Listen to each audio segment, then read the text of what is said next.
Você sabia que 62% das mulheres que engravidaram tiveram uma gravidez não planejada? E que 46% utilizavam algum método contraceptivo?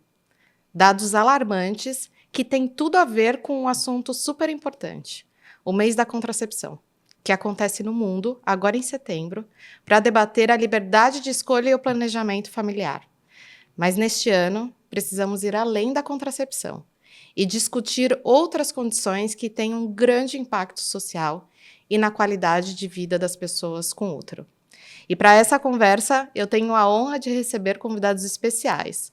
O Dr. Edson Ferreira, ginecologista e obstetra da Comissão de Anticoncepção da Febrasgo, e a doutora Cidinha Ikejiri, que também é ginecologista e médica do esporte.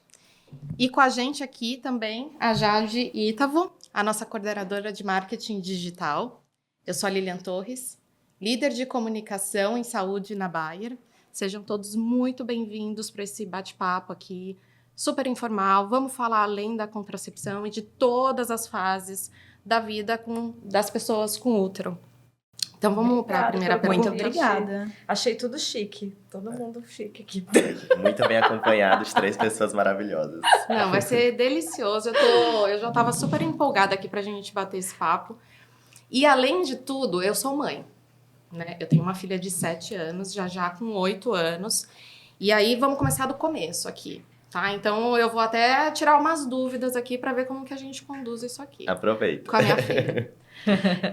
Vamos começar do começo, então. Uhum. Vamos supor que eu precise levar minha filha no consultório amanhã, porque ela tá no momento que eu preciso saber, né? Como o corpo tá mudando. O corpo tá mudando. O comportamento tá mudando. Não necessariamente ela vai iniciar a vida sexual, mas como que funciona? Como que é no consultório? Eu quero muito escutar de vocês dois para entender o que o médico, né, questiona, pede. E depois, ali, numa outra fase, digamos assim, a gente fala de contracepção, de fato. Eu acho que tem essa transição, né? Em que momento que vai para o ginecologista e sai do pediatra, que já é um médico que já tá muito alinhado ali com a família, já tem uma relação. E eu acho que quando começam a surgir muitas dúvidas, eu acho que é o momento de você procurar um ginecologista, né? Dentro da minha experiência, assim, eu recebo muitas mães que, no final das contas, elas me conhecem, né?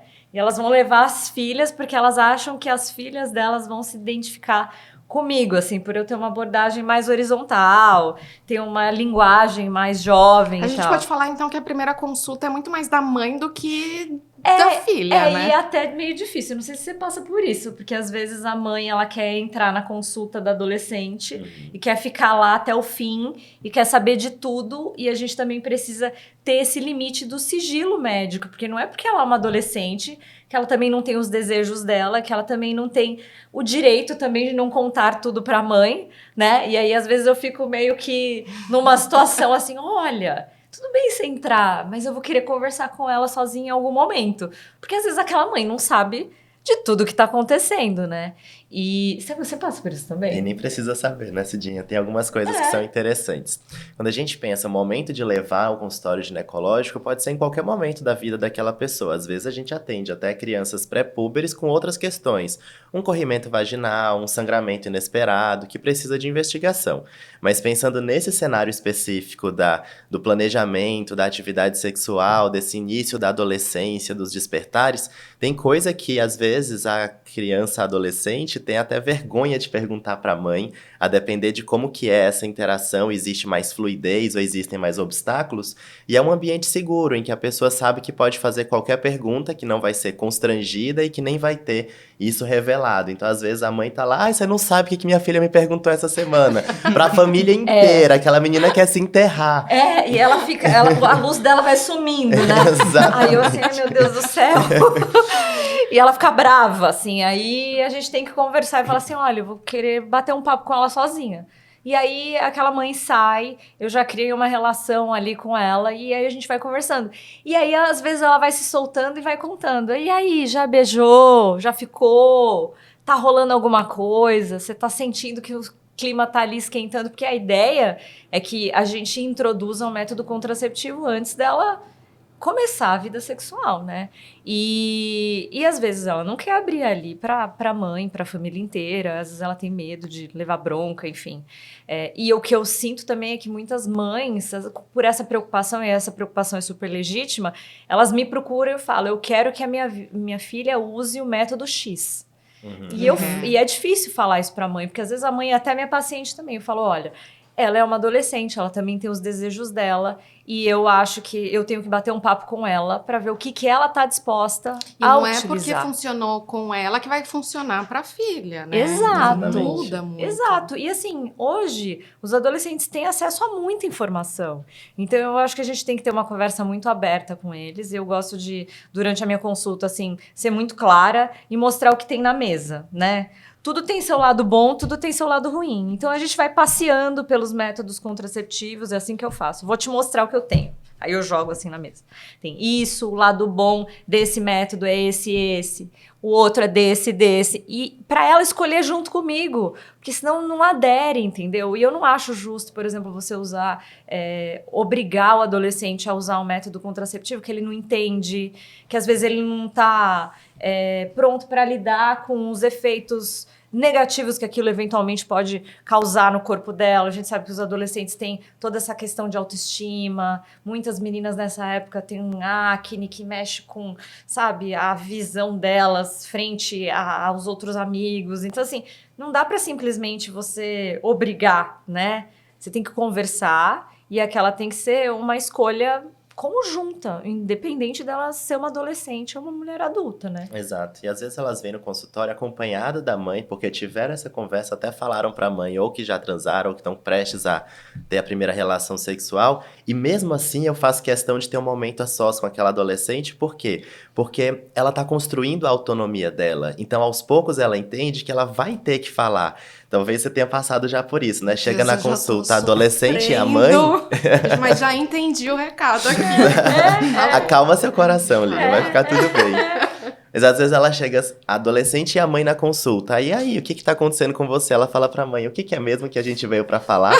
Eu quero que aquela adolescente, aos poucos, aprenda a falar por si própria. E ela sabe fazer isso, mas ela ainda tá num ambiente de insegurança. Quando você cria esse espaço para ela conversar sozinha, ela vai ter que se virar, ela vai dar um jeito. Ela consegue se expressar e falar o que tá angustiando, às vezes de uma maneira até mais organizada do que aquilo que a mãe trouxe. Porque a mãe trouxe aquilo que ela quer que a adolescente fale, não necessariamente aquilo que a adolescente quer falar. E criar essa autonomia é importante demais, É imprescindível. né? A doutora Cidinha, você estava falando sobre acesso à informação. Isso me lembrou que em uma pesquisa recente da Bayer com a Febrasgo, foi relatado que mais da metade das mulheres iniciam a vida sexual sem, de fato, buscar uma consulta ginecológica. E a maior parte é realmente por vergonha. Então, esse é um dos principais fatores. Vocês acham que existe alguma maneira de aumentar esse acesso à informação, de quebrar esse tabu? Queria ouvir um pouco de vocês sobre isso. Eu acho que um primeiro passo é isso que a gente está fazendo, né? De deixar a informação mais clara. Eu acho que a medicina está mudando muito rápido, ainda bem, né? Sim. Porque as pessoas se sentem mais livres, mais à vontade. Porque a consulta ginecológica não tem que ser um momento de tensão e sofrimento.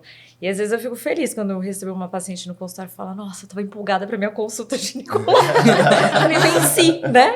Porque é um momento de papo, de autoconhecimento, de você entender as ferramentas que hoje existem para você viver de uma maneira melhor. Eu acho que você ter uma boa relação com o médico é um primeiro passo, assim, sabe? A gente poder ter uma conversa sincera, real, né? Clara, transparente com o médico, para você poder tomar as suas decisões que são suas, né? Junto com ele. Isso né? que a Cidinha tá falando é bem legal, porque a gente vivenciou por muito tempo uma realidade em que a atuação médica era verticalizada. Então, existia uma pessoa que estava acima e a pessoa que estava abaixo naquela relação.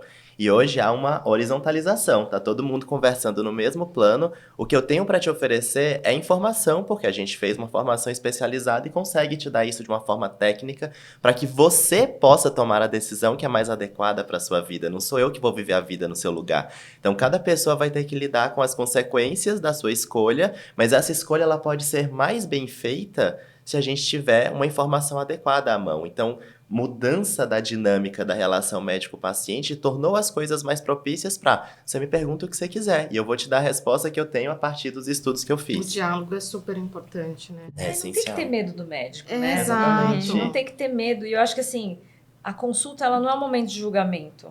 Ela é um momento de conversa, sabe? Eu não posso condenar a prática sexual da paciente diante de como ela age ali na vida dela, eu tenho que orientá-la, entendeu? Então, eu acho que perder esse medo do médico e o médico, a educação médica também mudar, né? Sim. Porque eu acho que a gente vem de uma outra geração também, que eu acho que tá mudando isso. Então, eu acho que isso vem da gente e isso vem também dessa conscientização, através de conversas, porque vai ter muita gente que vai conversar, que vai ver a gente falando e vai falar, nossa, mas é diferente do que eu normalmente estou acostumada. E por que não ser desse jeito, né? Porque esconder, tabu, não falar, ter medo, isso não ajuda, não muda o problema, muito pelo contrário, os dados estão aí para isso, né? A quantidade de gravidezes que são indesejadas, né? Não precisa ser desse jeito. Com a informação e com conscientização, a gente com certeza consegue melhorar esses números. Existe ainda muita desinformação, né? O que eu acho é que com a era digital, muitas jovens foram Para rede social. para a rede social buscar informação, mas nem sempre é um médico, uma fonte confiável de fato, dando a informação. Então aquilo se mistura de um jeito. É babado. Sim. É só a gente ver o tanto de notícia de bebê que nasce. Todo ano nasce um Um bebê DIU. segurando um DIU É. ou com DIU no cabelo. né? É. Todo ano. É uma vez ali que acontece, aquilo ali viraliza, aí fica Aham. todo mundo com medo. E, gente, assim, a gente não pode pegar esses casos e fazer todo esse alarde, né? E aí eu acho que, assim, a internet é terra de ninguém? Pode até ser, mas eu acho que a gente, como médico, que tem uma formação técnica para poder orientar as pessoas, a gente precisa brigar por espaço.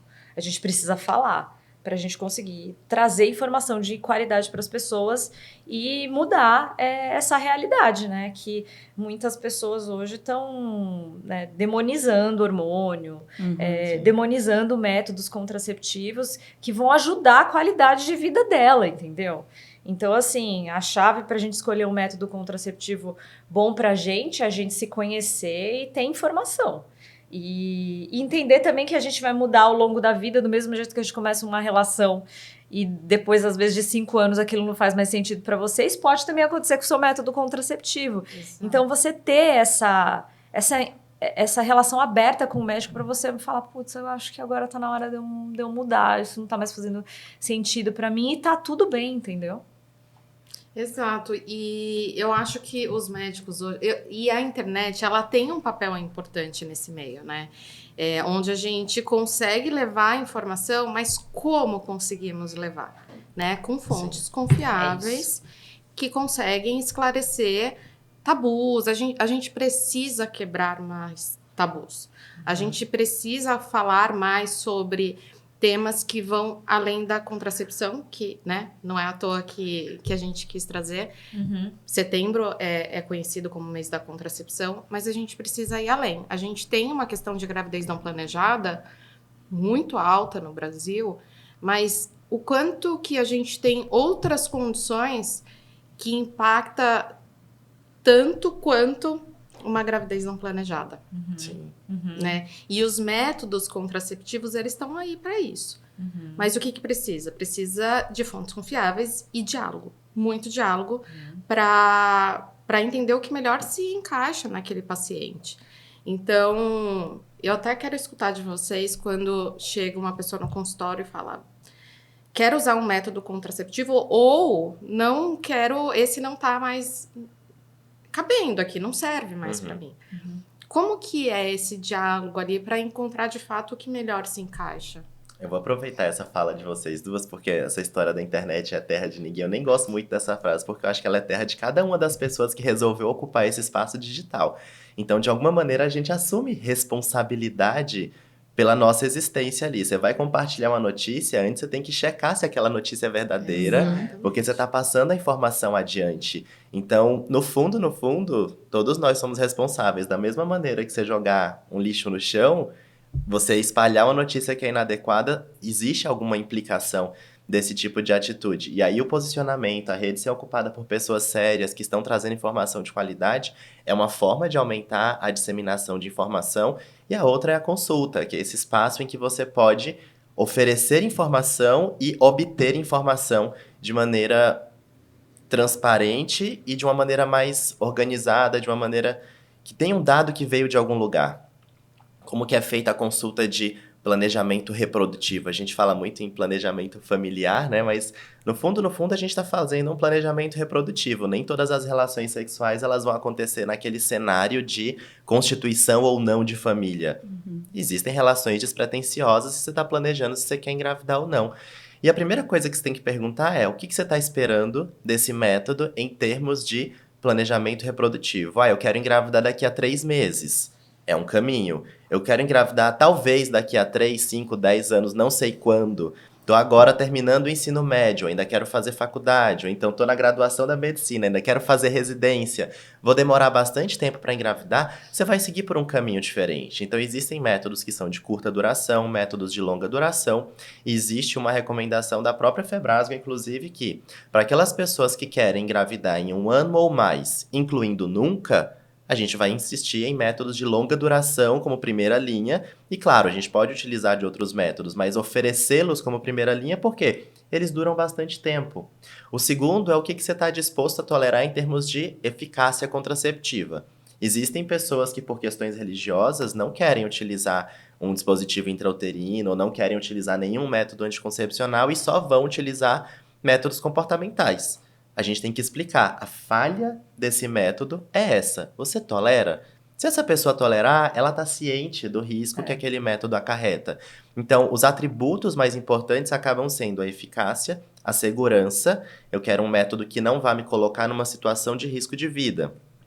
Uma pessoa que teve trombose, por exemplo, ela não vai poder usar um método combinado. Uma pessoa com diagnóstico de câncer de mama não vai poder utilizar um método hormonal. Então a gente vai ter que filtrar, de acordo com as condições clínicas, quais que são os métodos seguros para serem oferecidos. E o terceiro atributo mais importante é ter poucos eventos adversos. Então eu quero saber o que pode acontecer comigo. E saber se eu dou conta disso, né? Exatamente. O que eu estou disposto a tolerar ou não. Pode ser que eu tenha menos acne ou mais acne, pode ser que eu tenha mais cólica, menos cólica. O que eu tenho que saber que esse método pode causar? E aí a gente vai discutir. Dou conta ou não dou? É a pessoa que vai usar o método que vai decidir quais que são as características daquilo que ela está buscando. E entender que nenhum deles é 100% eficaz, então sempre vai ter alguém que vai ter o bebê que nasceu segurando um DIU. Mas qual que é a taxa de falha de um dispositivo intrauterino? Para um DIU hormonal, 0,2 gestações a cada 100 pessoas ano. Para um DIU de cobre, 0,8 gestações a cada 100 pessoas ano, ou seja, menos de 1% de falha. Se a gente não fizer nada em termos de proteção contra a gravidez, o que vai acontecer para uma pessoa que não está usando o método anticoncepcional? Uma pessoa com útero que se relaciona com alguém que produz espermatozoide. 85 a 90 gestações a cada 100 pessoas ano. Você saiu de 85 a 90% para menos de 1%. É uma redução com altíssima efetividade. Gente, é muito doido porque, de novo, a gente vai no diálogo. O diálogo, ele é essencial para a gente conhecer essa paciente de fato e conduzir e ter o que for melhor ali para essa paciente. Quando a gente fala de métodos de longa duração, por exemplo, a gente tem alguns no mercado que, inclusive, são de grande eficácia. Eu acho que até os mais modernos, né? Porque tem toda aquela questão de você tomar e depois esquecer. E aí você errar, tomar de forma errada, de novo, a gente vai na gravidez não planejada. Né? E aí tem que ver quem que é essa pessoa. Se aquela pessoa tá muito desorganizada, ou às vezes é uma adolescente que não tem disciplina, é o melhor método para ela? O que adianta a gente dar uma pílula ali que ela tem que ter disciplina e ela não ter disciplina e não tomar? Não tá funcionando, né? E aí a gente tem que recalcular a rota. Eu sempre falo sobre... Dá pra gente começar a tentar com esse. Não deu certo? Vamos recalcular essa rota e ver o que funciona. Sempre como ele falou, do tipo, nada é perfeito. você tem que segurar seus BO. Uhum. Mais uma vez, é você segurar seus BO quando você sabe quais são, né? Sim. Entendeu? Então, assim, é ter uma conversa clara. Não adianta a gente prometer mundos e fundos e falar que é perfeito, sabe? Eu acho que a gente tem que ser sincero também. Porque se vier o efeito que ela não gostou depois, ela vai saber, ela toma uma decisão consciente, né? Exato, não ser surpreendida, né? Inclusive, entrando nesse recorte de método de elongação, eu acredito que tenham queixas que são mais comuns dentro do consultório ginecológico. E conversando com as minhas amigas, eu imagino que elas sejam ganho de peso, mais ou menos acne, oleosidade, libido. Eu queria entender com vocês como que são essas queixas em relação aos métodos de elongação, porque normalmente as mulheres conhecem mais sobre as pílulas. Então, se vocês puderem falar um pouquinho mais sobre isso. Assim, eu, até por ser médica do esporte, eu recebo bastante paciente atleta de alto rendimento e tal. Os DIUs são um método contraceptivo que eu acabo prescrevendo bastante, porque muitos deles dão essa possibilidade da mulher ovular, né? E a gente sabe que a performance no esporte pode ter uma variação dependendo da fase do ciclo. A gente tem receptor de estrogênio no músculo, então tem mulheres que durante o período ovulatório elas vão dar ali o melhor delas no treino ou numa competição.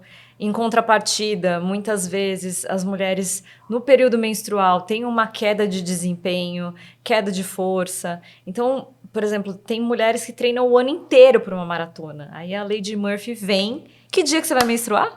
No dia da maratona, né? Isso acontece, elas ficam desesperadas, porque às vezes elas pensam assim, eu vou pegar o dia que eu mais esperei o ano inteiro e por conta, às vezes, da minha menstruação, porque eu vou ter cólica, eu vou ter indisposição, não sei o quanto que eu vou Tem sangrar. toda uma questão de saúde mental também. Total, que aí você já fica mental, pensando que você vai... hormônio. Como é que eu vou ficar lá, às vezes, 4 horas correndo, e se vazar, e se isso, e se aquilo, entendeu? Dor, então assim, é um método legal, principalmente os DIUs hormonais, porque eles dão essa opção da gente diminuir o fluxo menstrual, diminuir cólica e poder dar essa opção, muitas vezes, delas manterem o ciclo delas ali funcionando e poder ter o benefício de um pico de estrogênio no meio do ciclo, sabe? Então, assim, é uma experiência muito boa que a gente acaba tendo, principalmente com os DIUs hormonais para mulheres atletas. Eu gosto bastante, assim. E também não existe essas alterações que pílulas orais combinadas têm, de aumentar essa HBG e você poder ter mais hormônio livre circulando, um maior nível de testosterona também ali, que pode ajudar a força, né, a massa muscular ali. Então, são métodos que eu particularmente gosto muito em mulheres que praticam muito esporte. Nesse nicho, eu acho que um atributo que é bem interessante é a redução de volume menstrual.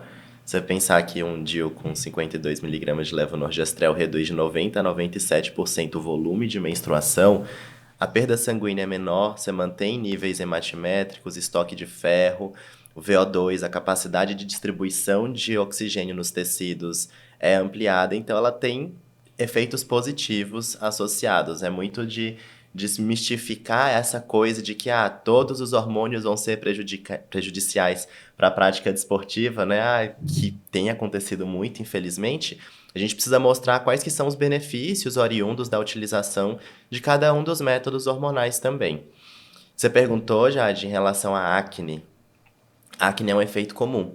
E eu, que nunca usei nenhum método anticoncepcional, já tive acne também. Então a gente sabe que a acne depende de hormônio, mas não é exclusivamente hormonal. Tem a ver com a nossa alimentação, aquele chocolatinho que a gente não devia ter comido e comeu. Tem a ver com os próprios cuidados da pele. Então, o primeiro passo quando você encontra alguém que está referindo a algum evento adverso é entender de onde que esse evento adverso veio, se ele realmente é um efeito associado ao método anticoncepcional. Claro que os métodos de longa duração podem estar associados à acne, porque, afinal de contas, eles são métodos de progestagênio isolado. Um efeito que os métodos combinados têm para quem tem acne é a redução dessa acne, pelo mesmo mecanismo que a Cidinha tinha explicado, de elevar esse HBG, reduzir fração livre de androgênio, melhora a acne quando você usa estrogênio. Mas existem algumas pessoas que não podem ou não querem utilizar estrogênio. e é um direito. Então a gente sabe que na vigência de acne associado a um método contraceptivo, a causa mais comum é a suspensão do método anterior que ela usava. Então, vou lá e coloquei um DIU, vou lá e coloquei um implante. O que você usava antes? Eu usava uma pílula combinada. E essa pílula te protegia da acne que você sempre teve. Então não é que o método necessariamente causou, mas você tirou o fator que fazia essa acne ficar controlada. E a gente vai ter que encontrar outras estratégias para controle de acne, que existem. Existem medicações Ou até antiandrogênicas. alguma condição que essa paciente possa ter que também venha ter a acne ou o aumento de peso. Acho que são Exato. tantos fatores envolvidos, né? Exatamente. Pode ser outro fator que esteja implicado. Uma síndrome de ovários policísticos, por exemplo. Pode ter uma associação. Então a gente tem que mostrar que tem outras causas e que existem alternativas para a gente tratar, para que ela não desista de utilizar o método por conta daquele evento adverso. Qual que é a frequência em que acontece acne associada a um método de longa duração? Os trabalhos mostram que em torno de 11%, ou seja, 1 em cada 9. A maior parte das pessoas não vai vivenciar esse evento adverso, ou se vivenciar vai ser por outras causas e não especificamente associada ao método. Quando é associado ao método, é principalmente nos primeiros 6 meses. Então é avisar que não vai ser assim para sempre, é na introdução e que depois tende a melhorar. E que nesse período a gente tem estratégias de tratamento para que ela se adapte de maneira adequada. O ganho de peso, acho que essa é a pergunta mais comum, né? Todo mundo tem Ou a medo. libido também. Eu tenho mais uma, mas eu vou deixar para já já. A gente chega lá. Ganho de peso é um fenômeno multifatorial. Então, o ganho de peso está associado com fatores genéticos. Existem pessoas com mais facilidade ou com mais dificuldade de ganho de peso. Está associado com a nossa flora intestinal. Então, o que a gente come impacta nessa flora e você tem mais facilidade ou menos facilidade, não só pela quantidade de calorias do que você ingeriu, que é o terceiro fator, né? Claro que se a gente ingere mais calorias no dia e gasta menos, você também está propenso ao ganho de peso. E também tem a questão do nosso metabolismo. A taxa metabólica basal varia de acordo com a idade. Então a gente está aqui sentadinho, conversando, tá todo mundo gastando um pouquinho de energia. Com menos idade você gasta mais energia, com mais idade você gasta menos energia. Ao longo do tempo, todos nós temos uma tendência de ganho de peso, porque o nosso metabolismo vai baixando. Então se a gente não fizer nada, não mudar estilo de vida, isso vai impactar no aumento de peso corporal. Em média, meio quilo por ano. Média, tem gente que é menos, média tem gente que é mais. Meio quilo por ano. Faz as contas. Gente. Faz Eu as acho contas, também Lili. que existem fatores importantes, assim, principalmente no período pós-pandemia, né? Sim. Da gente ficar sentado o dia inteiro. Esse lance do comportamento sedentário tem colocado a gente numa situação que os nossos corpos não foram feitos para viver, né? A gente não foi feito para acordar, sentar num carro, aí depois sentar numa cadeira e passar o dia inteiro sentado. Então, o gasto energético que a gente tem num dia de comportamento sedentário é muito baixo. Tem alguns estudos que mostram que um dia de comportamento sedentário você deveria fazer 60 minutos de exercício aeróbico para compensar um dia que você fica sentado. O que a maioria das pessoas faz? Na verdade, não faz, né? Fica o dia inteiro sentado, aí frita o cérebro ali no trabalho, na frente do computador, você vai querer comer seu chocolate, aí no almoço você vai querer dar aquela extrapolada, porque eu mereço, né? Porque no fim, só fiquei sentado aqui fritando meu cérebro. E não faz exercício. Você sabota o tempo todo, Né? né? E não Dando faz uma exercício. E estressada. às vezes, mesmo quando você faz exercício, aquilo ali nem compensa o resto do dia que você ficou sentado, entendeu?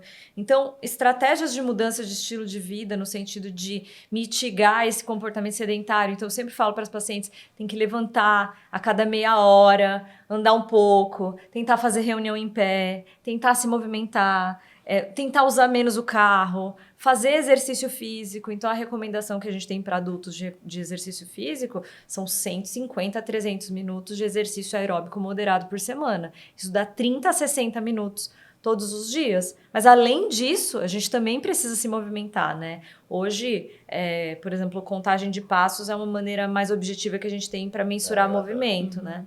Então, 5.000 passos hoje é considerado um lifestyle sedentário. O mundo ideal, 10 mil passos. São pouquíssimas pessoas que dão 10 Por mil dia. passos por dia. Mas eu deixo como meta ali, pelo menos uns 6 mil, 7.500 passos todo dia. Você tem que ficar se monitorizando o tempo inteiro. Porque às vezes é isso que está acontecendo. A mulher está ganhando peso. Porque o estilo de vida dela não está sendo compatível com o corpo que está gerando energia suficiente para o que ela ingere, para o estilo de vida que ela tem, né? Exato. Tem umas coisas que são bem interessantes que a gente pode propor na prática de diminuir, por exemplo, o uso de transporte em que você vá sentado para, sei lá, pega um metrô. Na sua rotina, você consegue colocar isso de alguma maneira? É fácil? Eu moro super perto. Então por que você vai usa de metrô? carro? Eu uso. Eu também. Eu E assim, uso. os médicos não têm essa mania, né? Não. E assim, eu sou meio rebelde, assim, sabe? Eu ando muito de metrô. Eu moro, sei lá, 2 quarteirões do metrô. Tudo que eu posso fazer de metrô, eu faço. E pra mim, qualidade de vida é ostentar a minha saúde, sabe assim? E não andar num carro importado, sabe? Então, são essas escolhas que às vezes a gente tem que fazer e negociar com o nosso corpo todo dia pra gente poder ter mais saúde. Então vamos dar um recado lá para quem tá assistindo? Ande. Gente, Primeiro, olha lá. Reloginho, não dá pra gente saber o quanto de movimento a gente tá fazendo se a gente não tem a gente chama de wearables, né? Que eles vão medir saúde e tal. Então, ficar olhando. Nossa, eu dei 2 mil passos. Querida, não dá. Hoje vai ser o dia que você vai ter que ir pra academia. Ou vai ter que dar uma segurada também na alimentação, porque não dá pra ter tudo. Principalmente quando a gente começa a ficar mais velho, né? Não, e aí você não sobe a escada e depois culpa o seu método contraceptivo.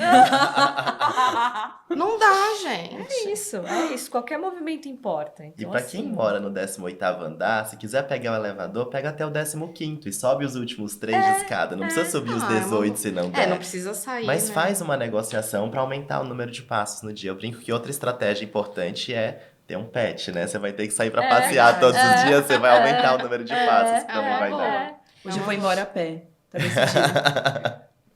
A gente ficou até traumatizado aqui, mas não, isso gente. é todo dia, né? Eu acho que falta, até dentro da consulta médica, né? Os estudos mostram aí que só 34% dos pacientes têm algum tipo de orientação de estilo de vida nas consultas. E a gente precisa orientar esses pacientes com relação à importância da atividade física, né? Porque isso causa consequências para a saúde em todas as áreas do nosso corpo, né? Sim. Não só na parte ginecológica, mas isso afeta na nossa vivência global, assim, né? De saúde mental, muitas vezes. A gente precisa sair de ambientes, andar um pouco, a gente precisa ver a luz do sol, a gente precisa sair de casa, pôr a cara no sol, entendeu? Senão não dá, a gente vai ficar tudo doido, né? Não, imagina. E a gente viu depois da pandemia o quanto... Eu acho que nunca deu tanta luz, né, a importância da nossa saúde. Né? Eu acho que as pessoas pararam para refletir um pouco mais e se cuidar um pouco mais. A gente sabe hoje que a saúde mental reflete no nosso físico, né? Total. Então, a gente precisa ter um equilíbrio. Agora, Jade, me ajuda a quebrar mais um tabu aqui? Adoro. Eu falei que o papo era além da contracepção aqui hoje, gente. Então, a gente falou de acne, de ganho de peso e a gente viu recentemente que a gente teve um aumento, né, em pessoas colocando mais DIUs, métodos de longa ação. Mas, ao mesmo tempo, a gente escuta falar muito sobre dor. A gente sabe que dor é relativo. O que pode ser uma dor forte para mim, para Jade pode não ser. Então, não sei se você concorda comigo, Jade, mas a gente escuta demais sobre isso. Eu concordo, e eu, como uma pessoa que usa um DIU, quando você vê tantos relatos, você já vai para consulta com medo. Sim. Eu acho que isso, psicologicamente falando, piora já descarta, muito. Né? Às vezes. Tem umas que nem querem, né? Exato. Só por causa disso. Minha experiência, claro, cada mulher vai passar por sua própria experiência. Minha experiência foi muito tranquila, mas eu cheguei lá com todo o medo carregado pelo que eu lia e pelos outros relatos. Mas eu concordo totalmente. Acho que seria legal se vocês pudessem falar um pouco sobre o que vocês veem na prática. Tá. Uma coisa que eu acho interessante, se a gente prestar atenção até em noticiário, qual que é a notícia que mais chama atenção? não quer a notícia de uma coisa legal que aconteceu. Olha, cachorrinhos foram resgatados. Não dá atenção. Desgraça, né? Gosta de notícia Desgraça, ruim. babado, Exato. Então, nossa, teve um polêmica. incêndio, um prédio desmoronou, morreu, afogou. Sempre são as notícias negativas que chamam mais atenção. E isso está muito associado com o jeito que o nosso cérebro funciona. É como se fosse um mecanismo de defesa. Então, eu preciso saber das ameaças. As coisas boas vão acontecer, mas elas não são ameaça à minha integridade. Então, a gente é condicionado a prestar mais atenção naquilo que é propagado como notícia negativa, e a questão da dor é uma delas. Então, existe um método que é altamente eficaz, que reduz sua menstruação, que tem poucos efeitos colaterais, que dura 5 anos. Olha o tanto de coisa boa que tem nele, que reduz a ocorrência de cânceres, que a gente ainda vai chegar nisso, né? Mas reduz a ocorrência de neoplasia. E aí a gente está prestando atenção de todas as coisas boas na coisa negativa. Claro que existe uma experiência de dor e a gente precisa avisar.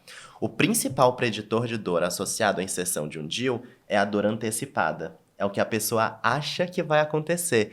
Quando ela chega muito nervosa, com a mão suando, gelada, a gente não vai chegar e colocar o DIU na mesma hora. Você tem que trazer alguma tranquilidade para essa pessoa conversar, para depois que ela tá mais relaxada e, de novo, sabe o que esperar, ela não vai ser surpreendida por isso, a colocação vai ser mais tranquila.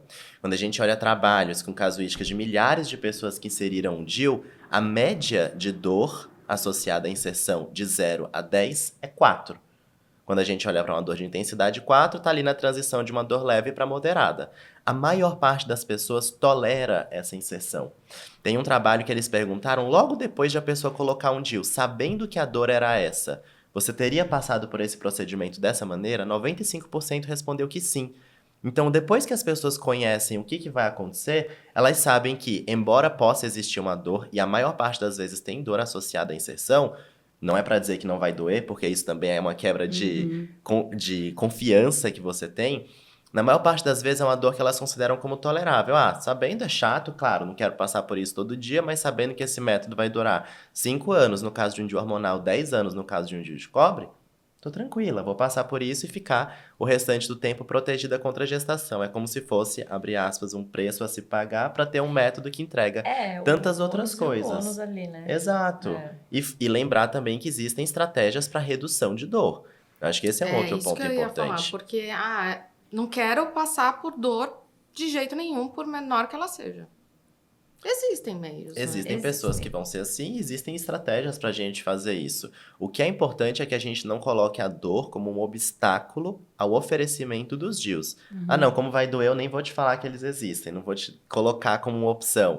Ou não, se tiver a possibilidade de doer, eu não vou usar um método mesmo sabendo todos os benefícios. Não, para a maior parte das pessoas, essa conversa, essa tranquilização vai fazer com que ela tolere passar pelo procedimento. E, de novo, o que eu posso oferecer? Posso utilizar de uma estratégia farmacológica para redução de dor, uma anestesia no colo do útero, por exemplo. Então, você oferece essa anestesia e você reduz a dor. Quem mais tem dor são aquelas pessoas que nunca engravidaram ou são aquelas pessoas que têm uma cólica intensa na menstruação. Então, dismenorreia moderada intensa é um preditor de dor também. Onde que a gente vai saber disso? Na anamnese, na história clínica. Então, você primeiro, antes de colocar um método, você perguntou como que é a sua menstruação, você tem cólica ou não tem, você já engravidou ou não engravidou. Você faz uma estratificação para saber quem que é a pessoa que tem mais chance de ter dor e você vai oferecer a forma de controle de dor para aquela pessoa, para que a experiência não seja desagradável. Fora outras coisas que podem ser utilizadas, que não tem tanta evidência científica, né, mas que ajudam a tranquilidade.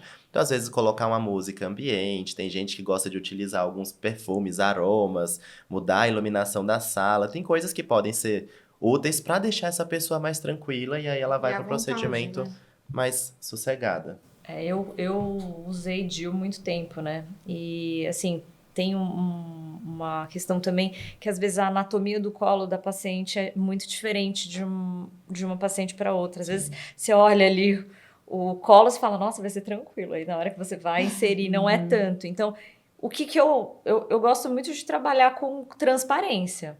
Eu, como mulher, às vezes eu me coloco como exemplo também. Eu falo, eu também já coloquei. Eu acho que quem é mulher e tem útero e já colocou um DIU sabe exatamente a sensação que você tem na hora que aquele DIU entra dentro de você. Então, eu falo para elas, dor é muito individual, a gente pode dar o mesmo estímulo para duas pessoas, elas vão sentir dor de maneiras distintas. Então, eu explico o cenário, eu falo, pode ser desconfortável, mas eu vou fazer de tudo para a sua experiência ser a experiência mais tranquila possível. Eu dou uma anestesia ali na hora, né, local, para tentar diminuir, principalmente o pensamento do lábio anterior do colo, que às vezes dá uma cólicazinha também. E tem sido muito tranquilo. Então, eu espero elas para um cenário que seja desconfortável, mas eu fico muito feliz, porque muitas das vezes elas nem sentem direito, entendeu? Então, elas falam, gente, eu não acredito, eu tava com tanto medo.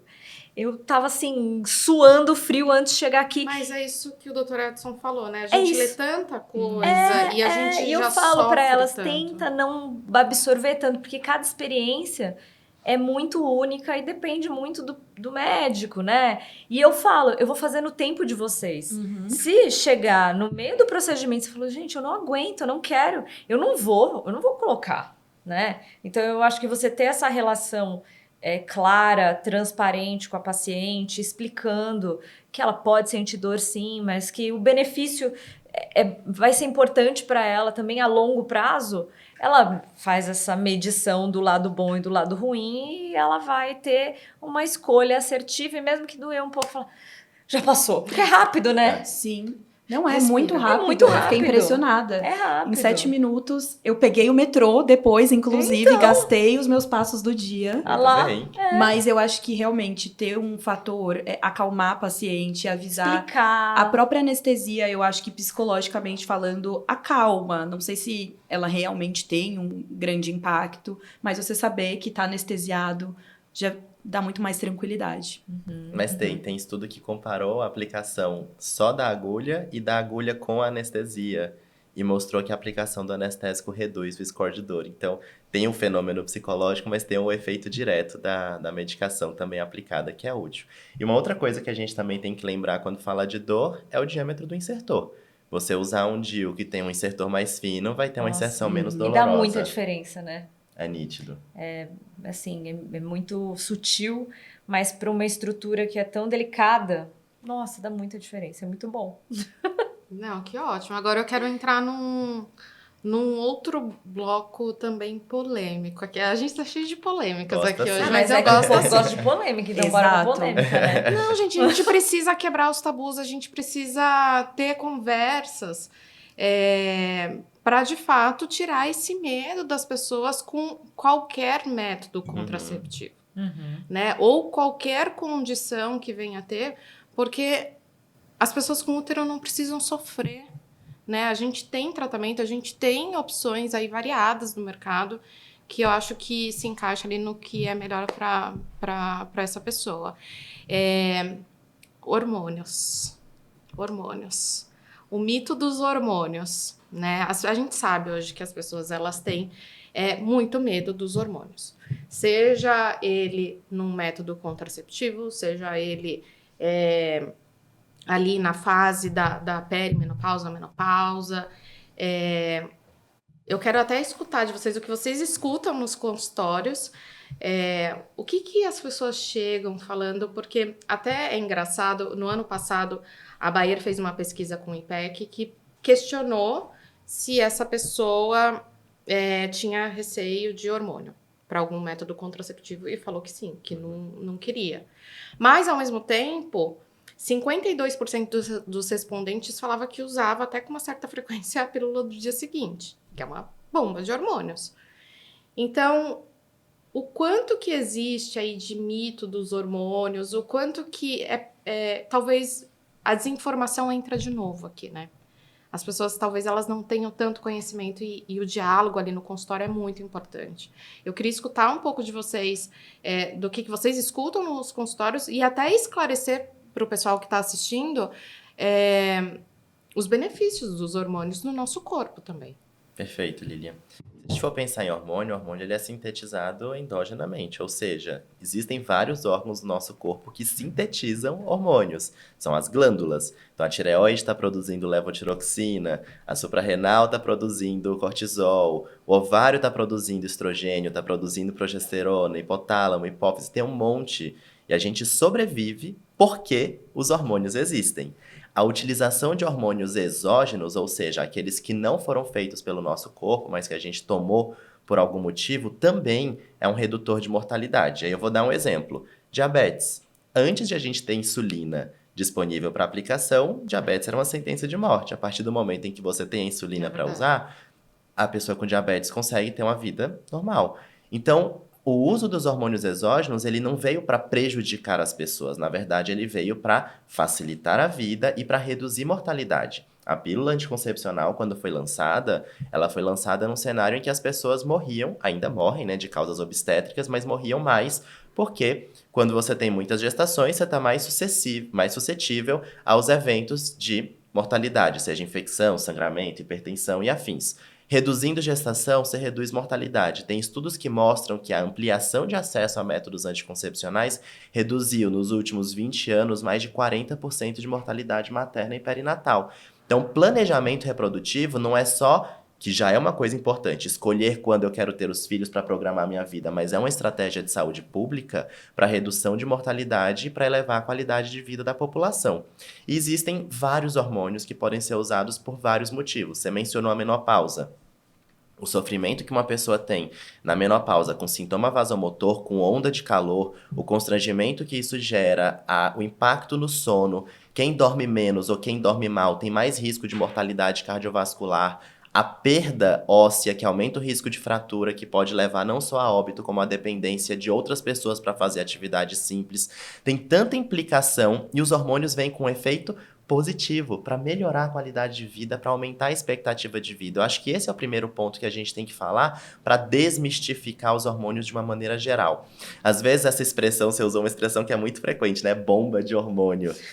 Não é uma bomba de hormônio, gente. Você está usando a quantidade de hormônio necessário para atingir o efeito terapêutico. O que você quer? Você quer postergar a ovulação. Você teve uma relação sexual ontem ou hoje, você não quer engravidar? Posso usar anticoncepção de emergência? Devo. Por quê? Você evita uma gestação não planejada. O que não pode virar uma rotina. Exatamente. Agora, esse não ser um pode ser seu método único método. contraceptivo. Exato, exato.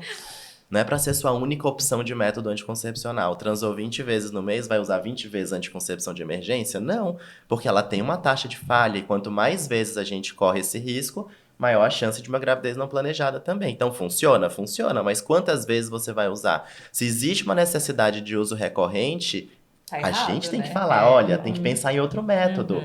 Você poderia ter usado naquele momento em que você não tinha tido a consulta ainda. Agora que a gente está aqui, a gente tem que planejar como que a gente vai fazer para você não precisar dele de novo. De oferecer um método que seja altamente efetivo. E aí a gente entra de novo naquilo, né, que a gente estava conversando, que toda desgraça engaja. Sim. E a informação vai e se espalha, né? E aí todo mundo fica, meu Deus, vamos colocar todos os hormônios ali numa fogueira, porque nada presta. E eu acho que esse medo, ele vem de desinformação e vem também dessa disseminação de informações erradas. Por isso que é importante de veículos de grande impacto, né, no sentido de disseminar informação, traga pessoas que saibam o que estão falando, porque tem muitas pessoas que estão utilizando da experiência pessoal delas como regra, né? E isso gera muito medo, e eu falo sempre para as pacientes, o medo faz você criar monstros de tamanhos enormes, e o nosso papel como médico é colocar os problemas do tamanho que eles de fato são, né? Então, assim, não dá para a gente disseminar essa informação de que os hormônios fazem mal dessa forma, porque eles são tratamento para muitas condições de mulheres que sofrem, sabe? E às vezes a pessoa deixa de se tratar por um medo que foi colocado na cabeça dela por essa desinformação que sai rodando por aí. Na internet, que tem muita força E mesmo. no final do dia só vai ajudar. É racionalizar o medo, né? Exato. Trazer. E às vezes a Exato. pessoa nem sabe do que ela tem medo. Eu faço essa experiência. Ela chega assim, não quero usar nenhum hormônio. Eu me pergunto, por quê? Ela não sabe. Qual que é o seu obstáculo? Não, porque o hormônio faz mal. E qual que é o mal que o hormônio faz? Às vezes ela nem sabe dizer assim, ela só ouviu alguém falando na internet e é tão comum, tão frequente, que a pessoa absorve isso. A gente diz, não, então vamos conversar. Que medo que você tem? Eu tenho medo de câncer. Então vamos explicar o que pode acontecer. Trombose. Tenho medo de trombose. Pronto, vamos começar pela trombose que você trouxe. Trombose é um fenômeno que pode acontecer em qualquer pessoa que utilize um método combinado. Métodos sem estrogênio não aumentam o risco de trombose. Então esse é o primeiro ponto. Então se existe um cenário de alto risco de trombose, alguém que já trombosou ou que sabe que tem uma trombofilia porque a mãe ou a irmã teve uma trombose, essa pessoa não vai usar método combinado. Agora, quando a gente pensa em risco de trombose na população geral associado a um método combinado, são 2 a 4 casos a cada 10 mil pessoas ano. Existe uma elevação de risco. Não usar o método implica em um aumento de risco de gestação. E gestação aumenta 5 vezes e o puerpério aumenta 6 vezes em relação à gestação. Então, a gente tem um aumento de 25 a 30 da vezes. gestação, quantas vezes mais? Comparado com a não grávida, você tem um aumento de 5 vezes de risco de trombose. E o puerpério aumenta em 5 a 6 vezes comparado com a gestação, ou seja, 25 a 30 comparado com a não grávida. Já existem alguns estudos que mostram que o ciclo gravídico puerperal como um todo tem um aumento de até 60 a 80 vezes quando comparado com a não gestação. Ou seja, não usar método nenhum é ficar suscetível a uma condição que aumenta muito mais o risco de trombose do que o uso de qualquer método anticoncepcional. Agora, a gente tem que pensar, quem é essa pessoa? É uma pessoa obesa, tabagista, com uma história familiar de trombose, que tem múltiplos fatores de risco. Eu vou ser mais parcimonioso na escolha de qual hormônio. Não é que eu não vou usar, mas qual hormônio que eu posso oferecer para aquela pessoa. Porque método de progestagem isolado não aumenta risco de trombose. E as pessoas que já trombosaram e estão em vigência, por exemplo, de um anticoagulante, ela vai sangrar mais. O anticoagulante vai aumentar a menstruação. Com o método de progestagem isolado, eu reduzo o volume de menstruação. Nossa, então, não só é seguro, como eu ainda melhoro a qualidade de vida, diminuo perda hematimétrica. Então, você está oferecendo uma coisa que, para a saúde global dela, vai ser melhor. E, voltando no assunto dos DIUs, eu acho que muitas pessoas têm medo do hormônio associado à pílula, na maior parte das vezes. Mas existem 2 tipos de DIU, né? O com cobre e o com hormônio. Esse DIU hormonal, ele traz riscos também, risco elevado de trombose, ou ele também é seguro nesses casos, como vocês estão falando da pílula? O DIU hormonal é um método só de progestagênio. E aí, como eu tinha falado, o método de progestagênio isolado não aumenta risco de trombose. Então, os DIUs hormonais não aumentam risco de trombose. Isso é muito importante de ser reforçado. E a gente usa, eu trabalho num hospital terciário que atende pacientes que já tiveram condições graves, como uma embolia pulmonar. A gente usa nessas pacientes que têm um alto risco de recorrência, método de progestagem isolado. Por quê? Porque a gente quer que essa pessoa não engravide. Então, eu não estou aumentando o risco dela e, de quebra, ainda estou protegendo contra a gestação que poderia aumentar esse risco. Então, os DIUs são absolutamente seguros no fenômeno tromboembólico, tanto quanto um DIU de cobre, que é um método não hormonal. É igualmente seguro, não é que aumentou um pouquinho e o outro aumenta mais. Não, eles não aumentam esse risco. E está muito bem documentado, tem casuísticas com milhares de pessoas sendo acompanhadas por bastante tempo, mostrando que esse risco não é aumentado. O estrogênio, quando aumenta, ele faz esse aumento que é discreto e é compensado pela redução de gestação, que é uma situação de muito maior risco de trombose. E quando você falou que essa paciente acaba sangrando um pouco mais, né? Ele não é considerado sangramento uterino anormal, mas... Porque a gente sabe que a gente tem 2 públicos, né? Vamos lá. A gente tem quem sofre de sangramento uterino anormal, SUA. Sim. E quem tem um fluxo intenso.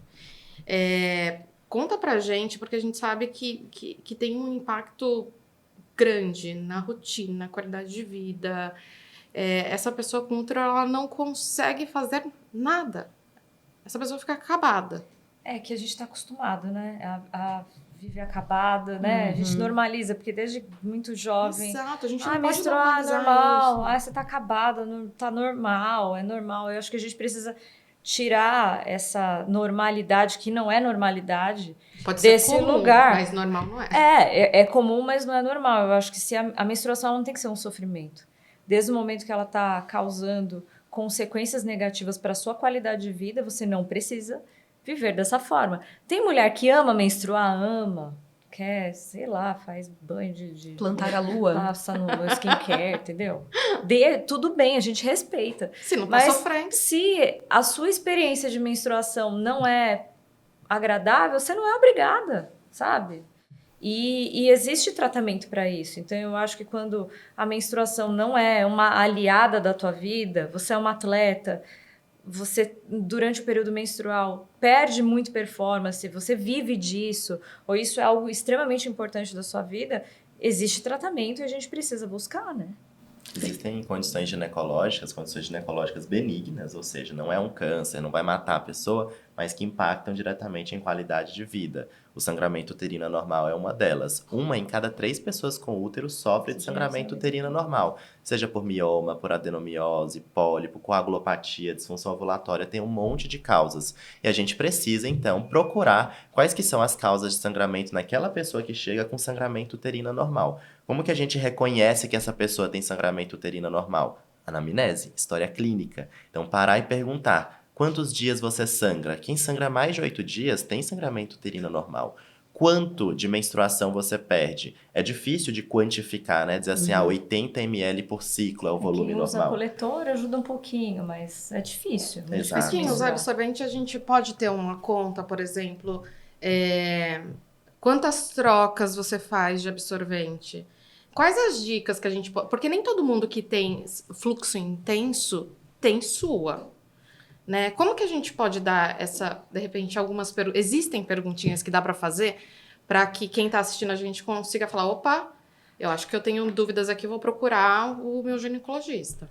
Tem algumas coisas na menstruação que são parâmetros para você saber que aquele volume está aumentado.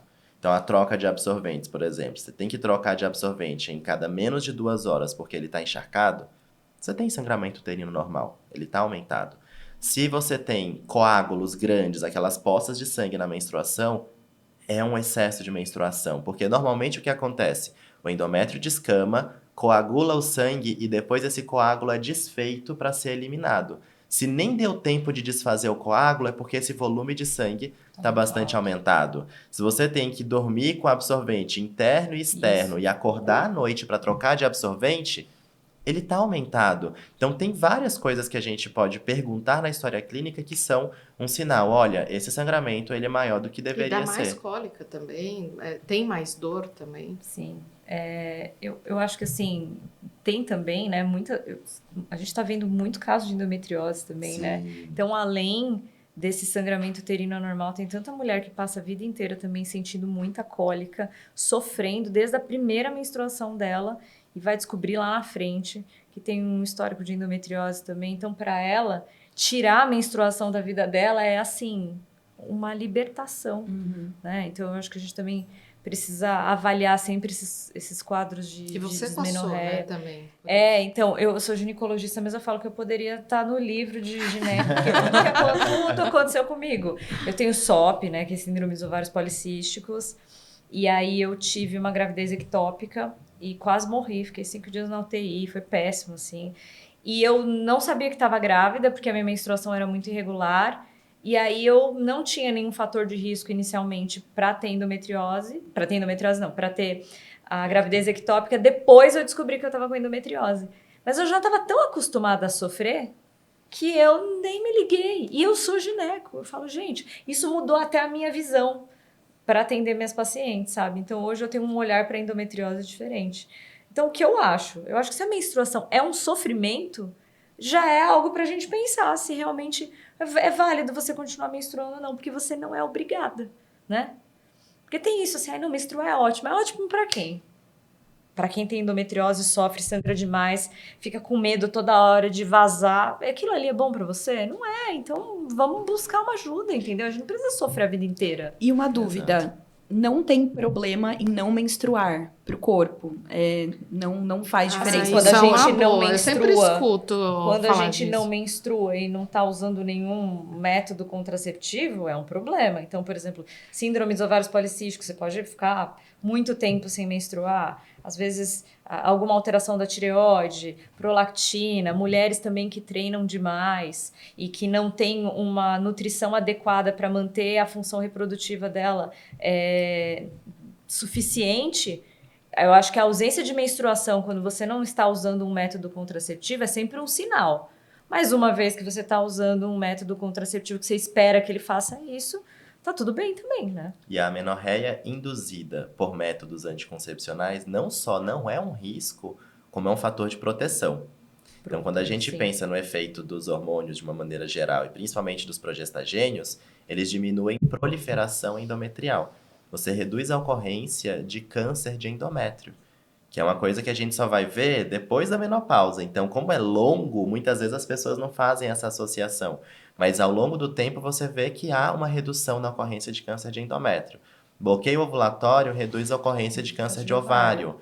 Então, você tem benefícios na redução de algumas doenças que estão associadas com o fenômeno menstrual. Que, de novo, para quem quer menstruar, ótimo, pode manter a menstruação. Mas a Cidinha lembrou muito bem, 1 em cada 10 pessoas com útero tem endometriose.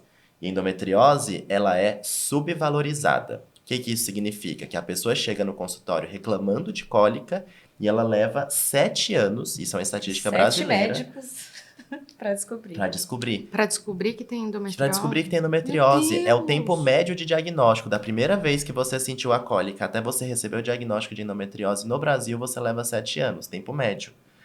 Pode ser que tenha gente até com mais tempo do que isso. Por quê? Cólica é subvalorizado. É coisa de mulher, tem que aguentar mesmo. Tudo isso que acaba acontecendo na vida reprodutiva e mesmo depois, o sangramento, a cólica, os calores da menopausa, tudo isso é colocado como é normal sentir. Eu tenho Eu acho que a gente aguentar. normaliza muito, porque eu escutei de uma amiga minha uns dias atrás, ela não tem SUA, mas ela tem um fluxo intenso que atrapalhava a vida dela, só que ela cresceu com a mãe falando que era normal. Ah, não, eu também tinha cólica, eu também tinha um fluxo intenso, e você fala, então eu tenho que aguentar. Cara, você não tem que aguentar nada. A gente não tem que nada, a gente não tem que sofrer, não. Ser mulher já é muito sofrimento. Ah, é normal ter cólica, é normal ter não, fluxo gente, pelo amor de intenso. Cara, Isso é- não. Isso é muito comum, por exemplo, em pessoas com coagulopatia. A gente pensa, sangramento na adolescência. Passada a fase de maturidade do eixo, a gente tem alguns estudos que mostram que de 12 a 30% dessas adolescentes que têm sangramento uterino normal, elas têm distúrbio de coagulação. Então, elas têm alguma dificuldade de fazer esse sangue ficar coagulado, ficar contido. Aí, o que acontece? Tem algumas que são familiares. A mãe, a irmã tem, e aí a menina, quando E começa a a sangrar, referência dela é a Acha que é referência normal. dela é todo mundo sangrar. Todo Então, mundo isso é é assim, sangra desse jeito mesmo. subvalorizado, até pela própria família. Não, todo mundo sangra 10 dias, todo mundo tem que trocar de absorvente de hora em hora. É assim mesmo. E na verdade é porque a referência dela era aquela. Quando você chega para um profissional e conversa sobre como que é a menstruação, é nosso papel identificar, pera, sua menstruação ela não tá dentro do parâmetro de normalidade. Isso pode ter repercussão negativa para sua qualidade de vida e repercussão negativa do ponto de vista biológico. Então a gente vai fazer estratégias para redução dessa menstruação. Já fiz diagnóstico de adolescente que depois foi a mãe no consultório que disse: espera, se minha filha tem problema, eu devo ter também. Passei a vida inteira assim. Passei a vida inteira Gente, diálogo é sofrendo. tudo. Então, gente, por favor, você tem muita cólica, tem um fluxo muito intenso, procure seu ginecologista. Você não precisa sofrer. A gente está aqui conversando hoje com 2 especialistas em temas que vão super além da contracepção, mas também em condições. Então, a gente não precisa sofrer com isso, tá? Eu acho que procurar um médico que te ouça, né? Exato. Eu acho que tá tão difícil hoje também, né? Às vezes você fala e aquilo não ressoa na cabeça do outro. Você fala, ai meu Deus, o que eu faço, né? E não desistir, às vezes pegar uma segunda opinião, sabe? Alguém que se sinta que tá ouvindo e que tá sentindo. A gente precisa aprender a ouvir o paciente, né? E aprender a ouvir a queixa dele e valorizar. Porque ninguém quer sentir dor, né? Com a ampliação do uso das tecnologias, a parte técnica está mais acessível. Então você consegue olhar num fluxograma se isso faz aquilo, se isso faz aquilo. Mas a conexão com as pessoas, construir uma relação de confiança, de compartilhamento, é o cerne da atuação médica. Então a gente precisa cada vez mais estar disposto a ouvir e ter tempo para conversar com as pessoas sobre o que é importante para elas. E quando a gente fala do fluxo intenso, a gente fala nos extremos também, né? A gente fala tanto ali na adolescente, mas na pessoa que está entrando na perimenopausa, Uhum. também tem esse fluxo intenso, né? Por que que ele acontece? Eu ouvi uma frase num podcast, eu achei muito boa, que a menopausa é a adolescência ao contrário. Não tinha Porque pensado esses extremos, né, eles são difíceis, porque são momentos de adaptação, né? Então, o que a gente viveu ali, a mulher tem um dia de paz, né? Ali na adolescência, que a menstruação às vezes Realmente. fica muito bagunçada, fica irregular, lá no finalzinho também pode acontecer tudo de novo, né? Então, alterações de irritabilidade, comportamento, lá da adolescência volta ali também é um momento muito delicado, né? Então eu gosto muito de fazer essa comparação porque eu acho que faz muito sentido, Sim. né? É difícil viver esses extremos de maneiras diferentes, mas é muito difícil. E a gente tem Porque mexe com métodos pra tudo, né? isso, né? E a fisiologia dos dois é muito parecida também. Quando a gente pensa, perguntou por que que isso acontece? Na adolescência existe uma imaturidade do eixo entre hipotálamo, hipófise e ovário, que coordena toda a produção hormonal que vai resultar na menstruação. Então é o eixo que está aprendendo a fazer as coisas. Eu brinco que é o estagiário, né? E aí na menopausa, É o R1. na menopausa, a pessoa tá com o esgotamento do eixo, do ovário principalmente, né, dos folículos ovarianos. Então esse eixo hipotálamo, hipófise ovariano fica bagunçado porque tá cansando. É aquela pessoa que tá prestes a se aposentar. Aposentadoria. Cansou. Então, o eixo reprodutivo, ele tem um momento de aprendizado, de exercício pleno das suas funções e tem hora que ele tem que parar mesmo, porque a pessoa não vai engravidar com 80 anos. Então, o período da gestação, porque no fundo, se a gente for pensar fisiologicamente, do ponto de vista evolutivo, o ciclo menstrual foi feito para que aconteçam gestações. Tanto que se a gente não usar nenhum método anticoncepcional, vão acontecer várias gestações ao longo do tempo. É o que acontecia com as nossas avós, bisavós, que não existia acesso a método anticoncepcional. Com a existência dos métodos, a gente reduziu a ocorrência de gestações, mas o fenômeno de ovulação ele pode continuar acontecendo e pode trazer implicações negativas na vida da pessoa. Na adolescência e na perimenopausa, os mecanismos eles são muito semelhantes e aí o que vai acontecer? Eu posso ter encurtamento ou alongamento de ciclo menstrual, então você fica com ciclos que são imprevisíveis, eu não sei quando que eu vou menstruar. Segundo, dependendo de quanto tempo você passa sem menstruar, o que acontece? Você produz estrogênio, esse estrogênio prolifera o endométrio, que é a parte interna do útero. Aí quando finalmente vem uma ovulação, tudo aquilo que proliferou descama. E aí a quantidade de menstruação que vem é muito maior. Não é que o sangue ficou represado, como às vezes as pessoas pensam, né? Eu tô sem menstruar, esse sangue deve estar guardado em algum lugar. Como a gente sabe o que está acontecendo, no caso de uso de um método hormonal, de um método anticoncepcional, você sabe que esse sangue ele nem está sendo gerado, mas ali naquele contexto de adolescência ou perimenopausa, o endométrio está proliferando e aí quando vem a descamação, todo esse sangramento acontece. Então fica imprevisível e vem em quantidades maiores. E toda vez que você sangra muito, você pode ter mais cólica. Então também tem a questão da dor envolvida. Qual que é o nosso papel? Fazer com que esse processo seja mais confortável. Fazer com que a pessoa passe por isso sem que ela tenha tantas implicações nas suas atividades, na sua funcionalidade, na sua produtividade. A gente atende muita paciente ali na transição menopáusica, nos primeiros anos de esgotamento ovariano, e ela fala, olha, eu super ascendi na minha carreira profissional, tô ótima, e agora eu não consigo conduzir uma reunião porque eu fico distraída por essas ondas de calor, minha memória tá péssima, eu tenho medo de sangrar durante a reunião, de ter não durmo. Então tem um monte de implicação. E o que a gente faz? Melhora a qualidade de vida dessa pessoa. O tratamento tem esse objetivo. Esse jeito imprevisível de menstruar é muito ruim, né? A gente que menstrua, você fala, ai, gente, eu não sei quando que vem, não sei quanto que vem. Às vezes você tem um evento importante no trabalho, pessoal, né? E passar por isso nessa época da perimenopausa é muito difícil, porque tem tanta coisa ali acontecendo, não é fácil viver essa fase, né? Então, eu acho que também a gente atuar de uma maneira assertiva, né?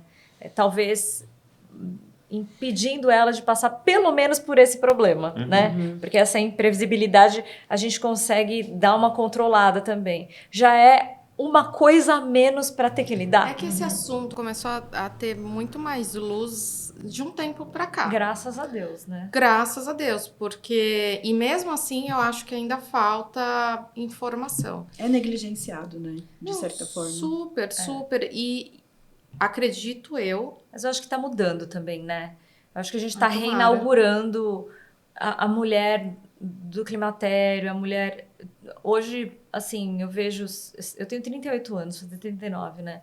E aí eu olho, assim, pra trás, eu não sinto muitas referências do que eu sou hoje com a mulher que eu pensava que era quando tinha 39 anos. Então, eu acho que a gente tá reinaugurando esse momento e a mulher tá mais poderosa. Eu acho que é um momento que a mulher também já atingiu na carreira uma liberdade, uma condição de poder querer ter mais, sabe? E eu espero que isso gere mudanças rápidas, porque eu acho que tem muita coisa ainda pra gente estudar e melhorar quando o É assunto... que antes falava, é menopausa, acabou. Acabou a Acabou. vida. Tipo Acabou, assim, não... agora Deus não vou me fazer mais livre. nada. E não Não, é, não gente. é. Pelo menos- Não. é mais uma fase que as pessoas com útero vão passar. Exato. Não tem como, a gente vai E não é passar. sentença um de ciclo. nada, né? Não, É. não, pelo amor de Deus. Ai, morri, pronto, acabou. Agora o que a gente tá chegando no finalzinho agora, eu queria Já? muito continuar. É? A gente vai Mas ter que marcar eu- outro. Que assim seja. É, exato, eu quero muito. Mas eu acho que um recado para quem está assistindo é até explicar um pouco o que é a perimenopausa e o que é a menopausa. Porque eu acho que as pessoas ainda confundem muito. Eu conversando com uma amiga muito próxima de mim, ela tá com 41 anos, ela falou, Li, quando eu comecei a sentir as coisas, eu achei que eu estava com uma doença muito grave. Uhum. Porque aquela não era eu. Então, ela passou por vários médicos até chegar no ginecologista e identificar que, de fato, ela estava na perimenopausa. Então, imagina o tempo, essa jornada, o quanto que ela não sofreu Sim. para chegar ali no... né? E ela falou, ufa, ainda bem que era isso. Então, se vocês puderem explicar bem resumidamente pra gente o que é cada uma dessas fases, eu acho que é muito legal. Aproveitando que a gente tá aqui nesse bate-papo, a gente já esclarecer e começar essa conversa também. Menopausa é uma pausa. É a pausa da menstruação. Então, menopausa é o dia em que a pessoa parou de menstruar. É a data da última menstruação da vida. Depois dela, não vão vir outras. Só que, nesse período até a última, a menstruação está imprevisível. Então, a gente só sabe que foi a última depois que a gente passou um ano inteiro esperando e não veio mais. É uma foto, assim, tipo, um dia. Exato. É um diagnóstico retrospectivo. Você só vai saber depois que você esperou um ano. Esse período, desde o início das flutuações hormonais, mudança na característica do sangramento, surgimento das ondas de calor, até esse último ano que a gente passou esperando, tudo isso que está em torno da menopausa é o que a gente chama de perimenopausa.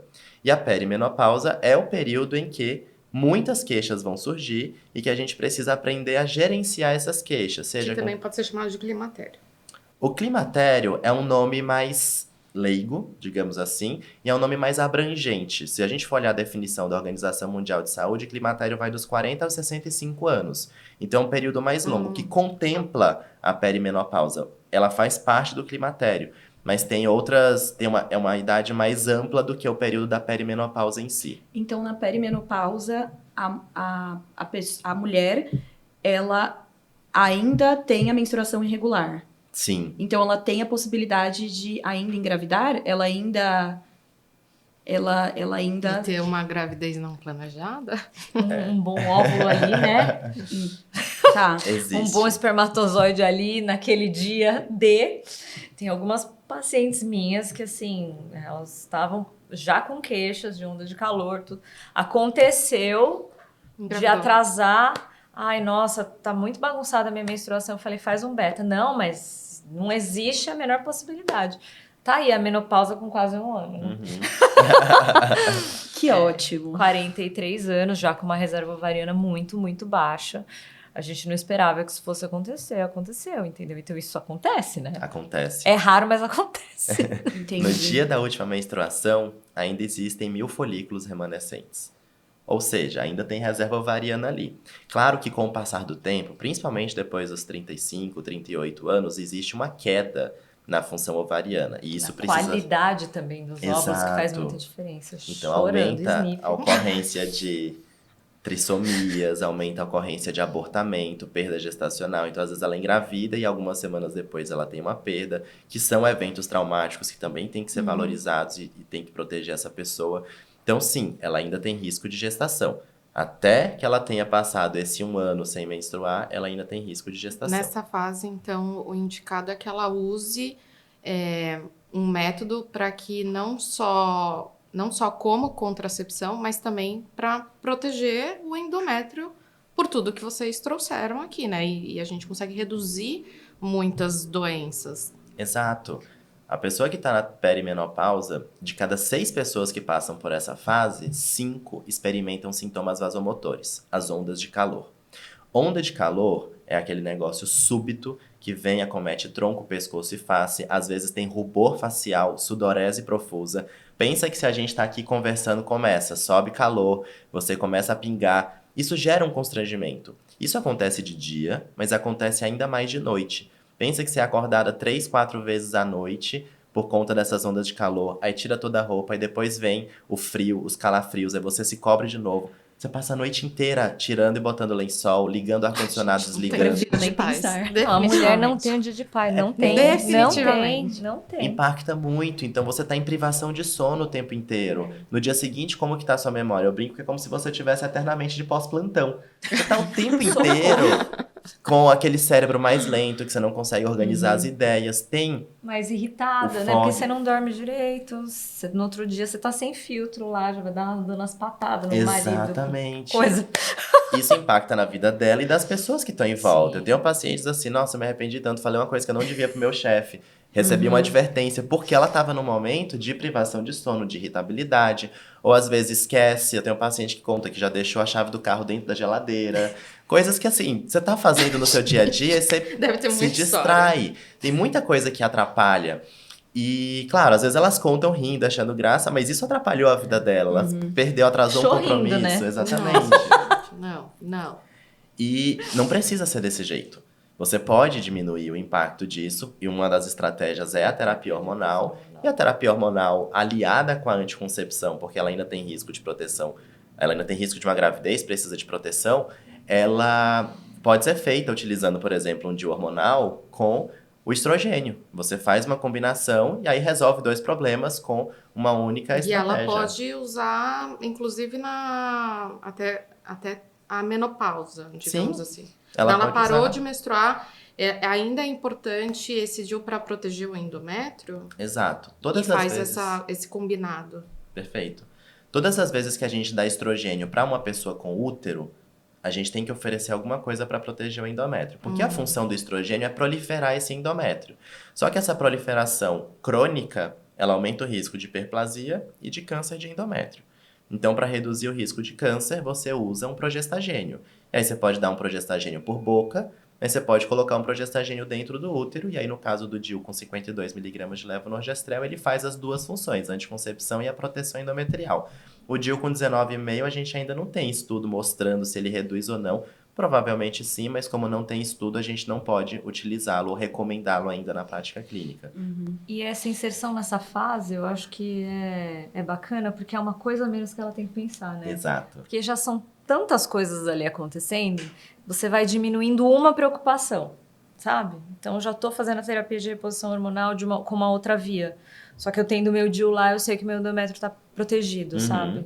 Então, é uma coisa a menos ali para se pensar. Vamos facilitar a vida, né, gente? Precisa, né? Senão a gente não dá conta, não. Jade, a gente chegou ao fim. Eu queria demais agradecer a participação de vocês. Obrigada a você. Já vou deixar o convite para a gente fazer uma segunda edição, porque o que a gente... Eu acho que eu não abordei nem metade do que eu queria abordar. Tem uma lista de dúvidas para tirar.